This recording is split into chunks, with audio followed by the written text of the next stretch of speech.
आप देख रहे हैं डार्क फाइल्स। तो चलिए बढ़ते हैं आज की इस कहानी की ओर।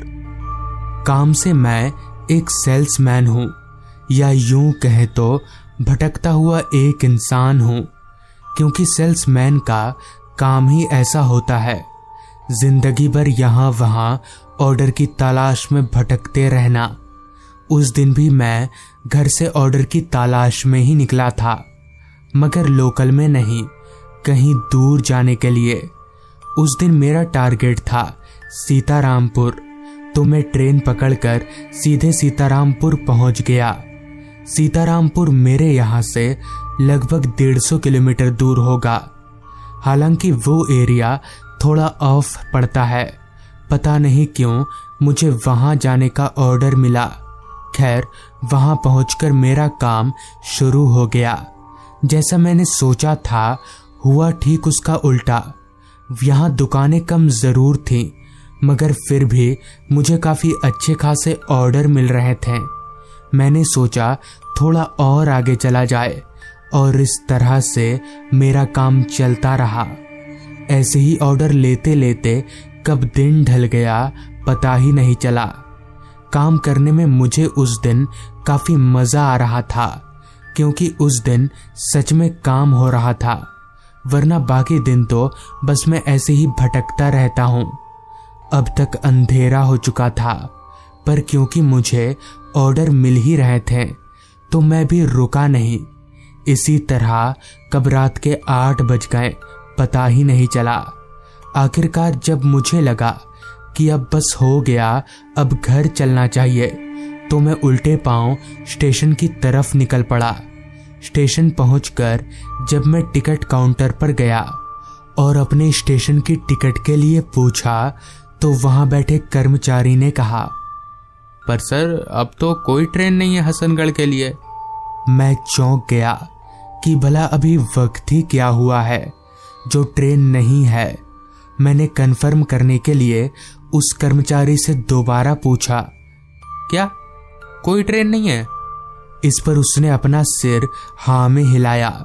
मैं चिंता में पड़ गया कि अब घर कैसे जाया जाएगा।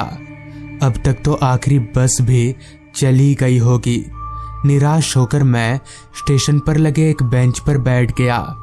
वो स्टेशन इतना छोटा था कि अभी से ही स्टेशन पर कोई नजर नहीं आ रहा था। पूरा का पूरा स्टेशन वीरान पड़ा था। मैंने निराश मन से अपने जेब से मोबाइल निकाला और घर पर फोन करके पूरा मामला बता दिया। घर वालों ने हिदायत दी कि आज की रात मैं किसी होटल में कमरा लेकर रह जाऊं और कल सुबह आराम से घर आऊं। हालांकि मेरा मन तो नहीं था, मगर अब कोई चारा नहीं है। ऐसे स्टेशन पर अगर रात गुजारने जाऊंगा तो पता नहीं कल सुबह तक जिंदा बच भी पाऊंगा या नहीं, क्योंकि ठंड काफी ज्यादा थी। ऊपर से सर पर छत ना होने की वजह से ओस गिर रही थी। खैर, मैं अपनी जगह से उठा और स्टेशन से बाहर की तरफ जा ही रहा था कि तभी पीछे से एक आवाज आई, अरे सुनील, तू यहाँ पर? मैं पीछे पलटा तो पीछे मेरा दोस्त राकेश खड़ा था। राकेश रेलवे में काम करता है और हमारे ही गांव का है। जिस पर मैंने राकेश को कहा, अरे यार, मैं तो यहाँ काम से आया था, पर तू यहाँ पर? इस पर राकेश बोला, मेरा तो यहीं पर ट्रांसफर हुआ है ना, मैं यहीं रहता हूँ। जिसके बाद मैंने राकेश को अपनी सारी दुविधा बताई। मेरी सारी कहानी सुन राकेश बोला, एक काम क्यों नहीं करता, तू मेरे साथ चल, मेरे क्वार्टर में ही आज की रात रह जाना। हालांकि राकेश का सुझाव बुरा नहीं था, जिस वजह से मैं उसकी बात मान गया। राकेश की ड्यूटी खत्म हो चुकी थी, तो हम लोग साथ में ही उसके क्वार्टर की तरफ आगे बढ़ने लगे। अब तक रात के 9:30 बज चुके थे। ठंड अपनी इंतहा को पार कर चुकी थी और तब भी हर पल बढ़ती ही जा रही थी।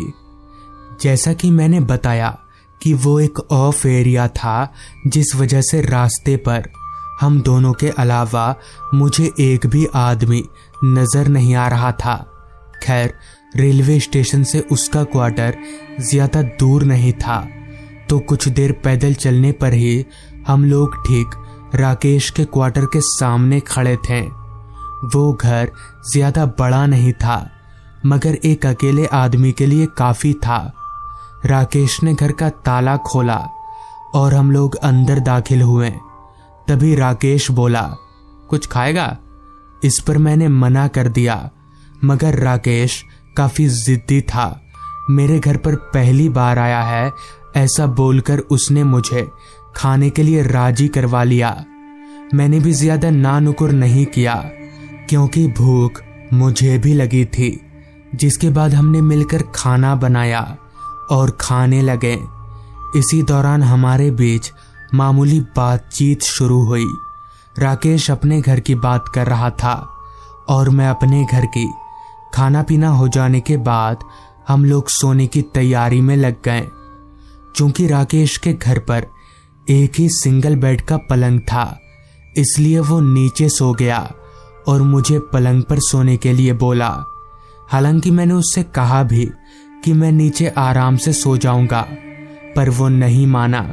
खैर, चूंकि मैं काफी थका हुआ था, जिस वजह से तुरंत ही मेरी आंख लगने लगी। अभी मैं लेटा हुआ ही था कि तभी राकेश बोला, सुनील, रात को अगर बाथरूम जाना हो तो मुझे उठाना, क्योंकि घर में बाथरूम नहीं है। मुझे उठाना जरूर। इस पर अच्छा ठीक है बोलकर मैंने वापस अपनी आंखें बंद कर ली, जिसके बाद मैं कब नींद के आगोश में चला गया। मुझे कुछ याद नहीं, पता नहीं कितनी देर बाद, मगर जब मेरी आंख खुली तो मुझे जोर से बाथरूम आया था। मैं बिस्तर पर उठकर बैठा, निगाहें घड़ी पर डाली तो समय हो रहा था रात के 1:45 बजे का। मैंने राकेश की ओर देखा तो वो कंबल लपेटकर सोया हुआ था। मैंने सोचा जरा सा बाहर जाने के लिए राकेश को क्या उठाना, अकेले ही चला जाता हूँ। लिहाजा मैं पलंग पर से उतरकर दबे पैर दरवाजे की ओर गया और दरवाजा खोलकर बाहर निकल गया। बाहर निकलते ही मेरा स्वागत एक तेज ठंडी हवा के झोंके से हुआ। मेरा पूरा शरीर सिहर उठा। खैर, बाथरूम घर के थोड़ी दूरी पर बाउंड्री वॉल के पास था, लिहाजा मैं चलते हुए बाथरूम की ओर जाने लगा। मैं चलकर बाथरूम के पास पहुंचा और अंदर चला गया। थोड़ी देर बाद मैं बाथरूम से बाहर निकला और वापस घर की ओर मुड़ने जा ही रहा था कि तभी मेरी नजर पास के बाउंड्री वॉल पर बैठे एक बच्चे पर गई। वो दूसरी तरफ मुंह करके बैठा था, जिस वजह से मैं उसका चेहरा नहीं देख पा रहा था, मगर पीछे से तो वो कोई बच्चा ही लग रहा था। तभी मैंने उस बच्चे को आवाज दिया, ए छोटू, उतरो, ये बैठने की जगह है क्या? चलो भागो। मगर इस पर उस बच्चे ने कोई प्रतिक्रिया नहीं दिखाई। मैंने दोबारा कहा, ए बच्चे, सुनाई नहीं देता क्या? भागो यहां से। इस बार मेरे इतना कहते ही वो बच्चा मेरी ओर पलटा तो उसका चेहरा देख मेरे होश उड़ गए।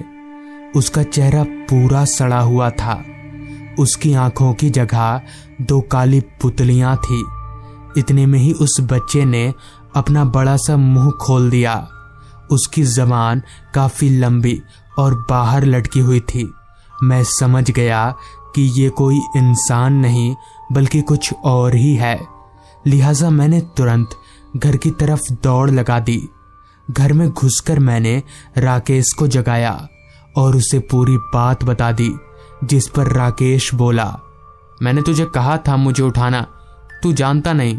उस बाउंड्री के पीछे कब्रिस्तान है, वहां आत्माएं भटकती है। तो दोस्तों, ये थी आज की कहानी। अगर आपको ये कहानी पसंद आई हो तो चैनल को जरूर सब्सक्राइब कर लें। तो मैं आपका दोस्त आर्यन जल्द ही मिलूंगा आपसे ऐसी ही एक कहानी के साथ। ये उन दिनों की बात है जब मेरी उम्र लगभग 12 वर्ष की रही होगी। गर्मी की छुट्टी में मैं अपने भाई अमन के साथ नानी के घर गया था। नानी का घर गांव एरिया में था, जिसके एक तरफ पहाड़ और दूसरी तरफ जंगल था। गांव में मेरे 2 दोस्त सोनू और विक्रम रहते थे, जो पड़ोस वाले मामा जी के लड़के थे। हम तीनों ही बचपन में बहुत अच्छे दोस्त थे और हमारी शैतानियों के किस्से पूरे गांव में मशहूर थे। उन दिनों पेड़ों पर आम गुथे हुए थे। यूं तो नाना जी के घर आम की कमी नहीं थी, लेकिन मुझे पेड़ से तोड़कर आम खाना अच्छा लगता था। इसलिए मैंने, सोनू और विक्रम ने सुबह 4 बजे जंगल की तरफ जाकर आम तोड़ने का प्लान बनाया, क्योंकि दिन के वक्त सब अपने पेड़ों को ताके रहते थे और रात में कोई उस तरफ नहीं जाता था। उस रात हम छत पर सोए और रात में अचानक नींद खुल गई और छत से दुपट्टे का सहारा लेकर हम पीछे की तरफ उतरकर जंगल की तरफ जाने लगे। हमने जल्दबाजी में समय भी नहीं देखा। रात में घनघोर अंधेरा छाया हुआ था और हम तीनों बातें करते हुए अपनी मस्ती में चले जा रहे थे। जंगल की तरफ से जंगली जानवरों की आवाजें आ रही थी, लेकिन सच बताऊं तो उस वक्त हमको डर शब्द का मतलब भी नहीं पता था। हमें किसी से डर नहीं लगता था। हम तीनों जैसे ही जंगल के पास पहुंचने वाले थे, हमें लगा हमारे पीछे कोई आ रहा है। अब हमें हल्का हल्का डर लगने लगा, क्योंकि अगर कोई जान पहचान का होगा तो कल नाना जी से डांट पड़ जाएगी, क्योंकि रात के टाइम जंगल की तरफ जाना मना है। और अगर कोई जंगली जानवर हुआ तो अब हम तीनों धीरे धीरे चलने लगे, लेकिन पीछे पलटकर नहीं देखा। उसके चलने की आवाज अब धीरे हो गई थी। जैसे ही जंगल के अंदर प्रवेश करना था तो हम लोग वहीं रुक गए। वो परछाई अब धीरे धीरे हमारे पास आ रही थी। हम तीनों ने एक दूसरे का हाथ मजबूती से पकड़ रखा था। जब वो परछाई हमारे पास आई तो उसे देखकर मैं जोर से चिल्ला पड़ा, अमन तुम? अमन हंसते हुए बोला, हाँ भैया मैं हूं। मैंने उसे डांटते हुए कहा, तुमने तो हमें डरा ही दिया, और तुम यहाँ क्यों आए हो? अमन अब हमारे पास आकर खड़ा हो गया और बोला, मुझे भी आपके साथ चलना है, इसलिए मैं आज सोया ही नहीं था। अगर उस वक्त आपके साथ चलने के लिए कहता तो आप डांट देते, इसलिए मैं पीछे पीछे आ गया। इस वक्त अमन की उम्र करीब 10 वर्ष की थी, लेकिन हमारी तरह उसे भी डर नहीं लगता था। तभी विक्रम बोला, ठीक है अच्छा अब चलो, नहीं तो सुबह हो जाएगी। हम चारों अब जंगल के अंदर प्रवेश कर गए। अंदर भयंकर अंधेरा था और आसपास की हवा साए साए सुनाई दे रही थी। जंगल के बाहर तो चांदनी रात होने की वजह से काफी रोशनी थी, लेकिन यहाँ ऐसा लगता था कि जैसे रोशनी प्रवेश ही नहीं कर पा रही हो। हम चारों ने एक दूसरे का हाथ पकड़ रखा था और धानु नाना के बगीचे की तरफ जा रहे थे, क्योंकि सबके पेड़ों में उनके ही आम के फल सबसे मीठे और बड़े होते थे और इस वक्त उनका पूरा बगीचा मीठे आम से लदा था। उनका बगीचा जंगल के काफी अंदर था। हम धीरे धीरे आगे बढ़ रहे थे। जानवरों की आवाजें अब तेज हो चुकी थीं और हमारे शरीर से पसीना निकल रहा था। जंगल में हमारे अलावा कोई दूर दूर तक नहीं था, लेकिन धानु नाना के बगीचे के पास से हल्की रोशनी नजर आ रही थी। हम पूरी तरह से डरे हुए थे कि इतनी रात में कौन हो सकता है। हम बगीचे के करीब पहुंचकर बाहर से ही उस तरफ देखने लगे जहां रोशनी दिखाई दे रही थी, और हमने वहां जो देखा उसे देखकर हमारे रोंगटे खड़े हो गए। बगीचे के बीचों बीच आग जल रही थी और बहुत से भूत प्रेत उसके चारों तरफ नाच रहे थे। उनके चेहरे आधे जले हुए थे। वहीं पास ही में एक आदमी की लाश पड़ी थी और कुछ उसका खून पी रहे थे। सबके चेहरे इतने भयंकर थे कि किसी की भी हालत खराब हो जाए। किसी के हाथ नहीं थे, सीधे सर के बाद पैर न था तो कोई कमर से चल रहा था, उसके पैर नहीं थे। उनके शरीर में कीड़े रेंग रहे थे। हमारी हालत बुरी तरह से खराब हो चुकी थी। अमन तो ये देखकर बुरी तरह से डर गया और उसकी चीख निकल गई। अमन की चीख सुनकर उन भूतों ने हमें देख लिया और वो अब एक साथ हमारी तरफ बढ़ने लगे। हम सब ने एक दूसरे का हाथ पकड़ा और बुरी तरह भागे और तब तक भागते रहे जब तक कि जंगल किनारे बने मंदिर के पास नहीं पहुंच गए। मंदिर पहुंचने के बाद जब हमने वहां लगी घड़ी में नजर डाली तो वहां रात के 1 बज रहे थे। हम बुरी तरह से कांप रहे थे। हमें डर था कि अगर घर वालों को इस बात का पता चलेगा तो बहुत डांट पड़ेगी, इसलिए हम चुपचाप अपने घरों में आकर सो गए और हमने एक दूसरे से किसी को भी ना बताने का वादा किया। अगले दिन सुबह जब मेरी नींद खुली तो अमन को बहुत जोर का बुखार था। विक्रम और सोनू भी कंबल ओढ़े कांप रहे थे। बस मुझे ही कुछ नहीं हुआ था। शायद ये मेरे गले में पड़े उस ताबीज का कमाल था।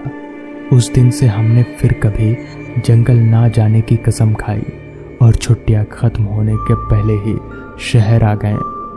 अपने लालच और शैतानी की वजह से उस दिन हम लोग बुरी तरह से फंस गए थे, इसलिए उसके बाद हमने दोबारा कभी शैतानी नहीं की।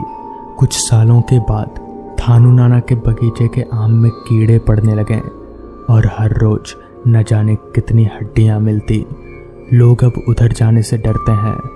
वो लोग कौन थे और क्या थे, ये आज भी सबके लिए एक राज है। वो रहस्यमय जंगल मुझे हमेशा याद रहेगा और जब भी मैं उस घटना को सोचता हूँ तो मेरे रोंगटे खड़े हो जाते हैं।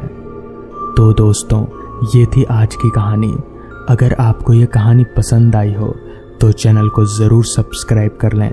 तो मैं आपका दोस्त आर्यन जल्द ही मिलूँगा आपसे ऐसी ही एक डरावनी कहानी के साथ।